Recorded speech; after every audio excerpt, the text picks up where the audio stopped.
Hi friends, welcome back to our channel. நாம் இன்னைக்கு பார்க்க போகிற ரெசிபி சுவையான பருப்பு சாதம். ரொம்பவும் டேஸ்டியாக இருக்கும், ரொம்பவும் ஹெல்த்தியானது. சீக்கிரமாக செய்திடலாம்.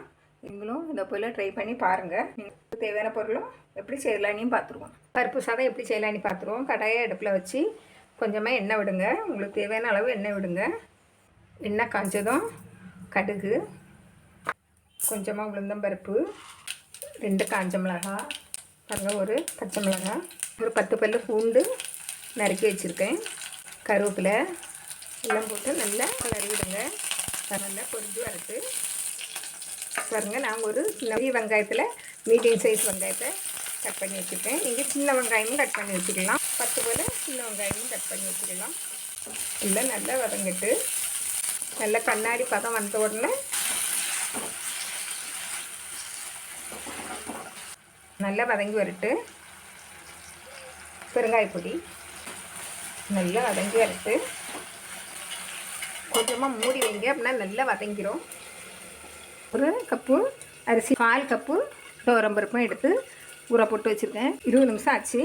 பாருங்கள், நான் இதை குக்கருக்குள்ளே வச்சு சமையல் பண்ண போகிறேன். ஏன்னா கொஞ்சமாக அரிசினால குக்கரில் அடி பிடிக்கும். அதனால் இதிலே நம்ம தாளித்து இதிலே கொட்டி நான் இதில் பண்ண போகிறேன். நல்லா செவந்து வருது. கொஞ்சமாக கொத்தமல்லி கீரை, மஞ்சள் பொடி நல்லா கலந்து விட்டுடுங்க. கொஞ்சமாக ஜீரகம் போட்டுருங்க. ஜீரகம் முதல்ல எண்ணெயில் போட்டால் கரிஞ்சு போகும், அதனால் கொஞ்சம் பிந்தி போட்டாலும் நடக்கும். நம்ம தக்காளி போடுறதுக்கு முந்தி போட்டுருங்க. பருப்பு சாதத்துக்கு ஜீரகம் தான் நல்லாயிருக்கும். உங்களுக்கு காரத்துக்கு தனி மிளகாய் பொடி போட்டுடுங்க. நல்லா கலந்து விடுங்க.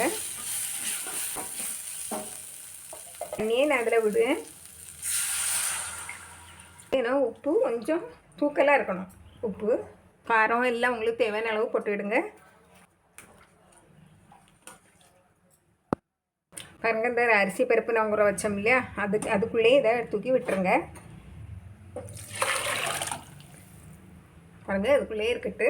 நம்ம இதே என்ன குக்கரில் தூக்கி வச்சுருவோம். குக்கரில் தண்ணி விட்டு காஞ்ச உடனே அதில் தூக்கி வச்சுருவோம். குக்கரில் தண்ணி கொதிச்ச உடனே இப்படி பாருங்கள், இதை எப்படி வேக வச்சுட்டு எல்லாம்னாக்கி இது 1.5 கப்பு அரிசி வர பிடிக்கும். நான் இது 1 கப்பு அரிசி தான் வச்சுருக்கேன். இவ்வளோ தான் சாதம் இருக்கும். அடியும் பிடிக்காது, பூ போல் இருக்கும். இப்படி பொங்குது. ஆனால் 4 விசில் போட்டு சிம்மில் ஒரு 10 நிமிஷம் வச்சுட்டு இல்லைனாக்கி நல்லா வந்துடும் பூ போல். இதுக்கு நான் இது சாப்பாட்டு அரிசி தான் எடுத்திருக்கேன். 1 கப்புக்கு 3 கப்பு தண்ணி விட்டுருக்கேன். இது நம்ம புழுங்கல் அரிசி. இதை மூடி வச்சுருவோம்.